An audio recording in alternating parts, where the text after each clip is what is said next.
mass in various models. Okay, so as percents, fractions, a ratio, total mass of parent and daughter, and also as a shaded representation in a model. This could be a pie chart, this could be a square like is shown, this could be actually a clock face, lots of different ways to show parent versus daughter. The parent is going to stay light, and the daughter is what we're going to shade. Okay, so you need your colored pencils. All right.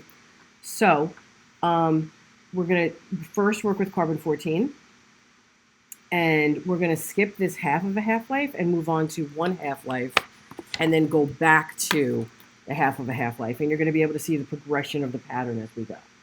All right. So carbon 14, after one half-life, that means that 5,700 years has gone by. As a percent, if we started with 100% parent, 0% daughter, after one half-life, we have 50% of the parent remaining. And of course, that other 50% that has to add up to 100 is 50% daughter. Okay. Instead of a one whole parent and 0 wholes of daughter, now we have one half of the sample is parent and the other half has become daughter. A half of a whole is a half. All right. Now, to make the ratio very simple, you just take the two numerators and put them with a colon between them. So this is a 1-to-1 ratio. All right.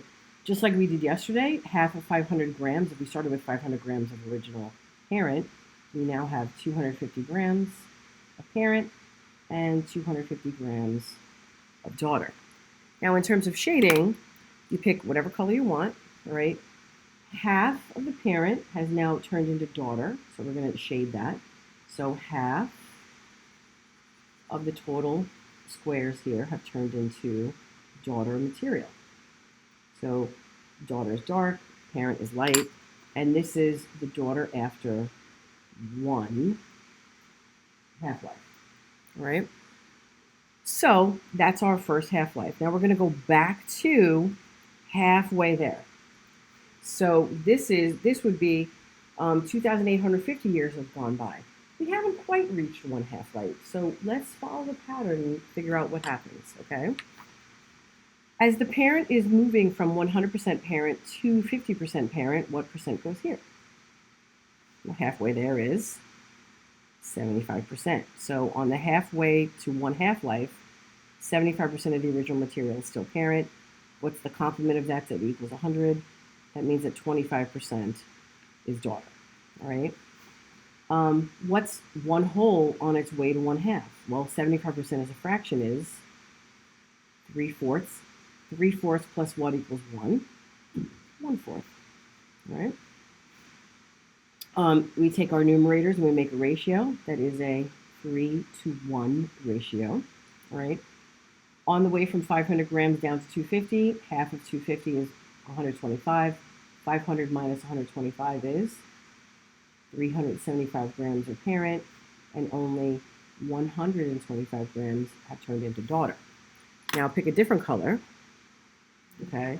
And 3/4 are parent, and 1/4 is going to be daughter. And this is what amount of daughter there is when after a half of one half-life.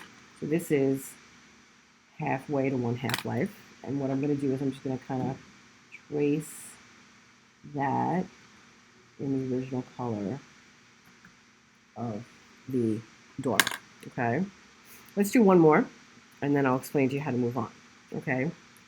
At 2 half-lives, you add another 5,700 years, and that gives you 11,400 years. Remember, you have to add the half-lives, not double. Do not double every number. You're adding the half-life, all right? What's half of 50? Well, now only 25% of the parent remains. And then you take that other 25% and add it to the 50% here. So that's 25%. And you have the complement of that equals 100%, 75%. What's half of a half? A fourth. What's the complement of a fourth to get to one whole? 3/4. Take the numerators, create a ratio that is a 1-to-3 ratio, okay?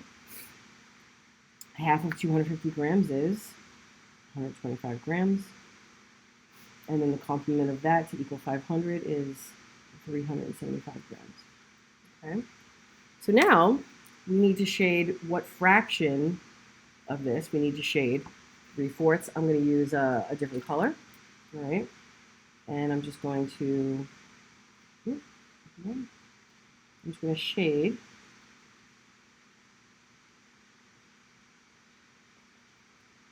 3/4. And you can shade the upper quadrant or the lower quadrant, whatever you want. Okay.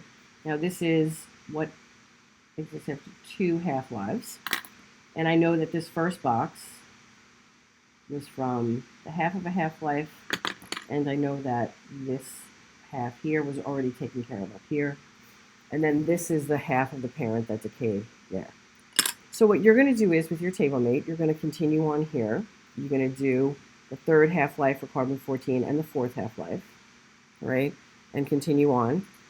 And remember, for the fractions, you just, what's half of a fourth, an eighth, what's half of an eighth, a 16th, okay?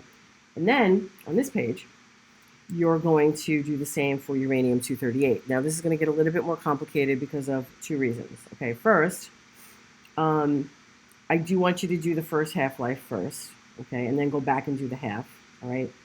But you're going to be working with scientific notation. Now, remember, for scientific notation, the rule is you can only have one number to the left of the decimal point. So if you go into double digits here, you have to move the decimal point to go into single digits and adjust this number.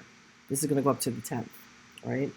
Also, you're going from the first half-life to the third, so you're skipping 2, and then you're going from the third to the 5th, so you're skipping 4. So what you're going to do is you're probably going to just want to draft what would be the second half-life and then add on 4.5 times 10 to the 9 to get third, and then draft the data for the fourth and then add on for the 5th. So this is a little bit more complicated, but I know you can do it. So you're going to work on this too, and then you're going to move on and you're going to work on the next page and the next page. And this is part of your homework that you can start in class when you're done. Okay? Make sure to do the shading correctly and do quality work here. All right? And I will see you guys tomorrow.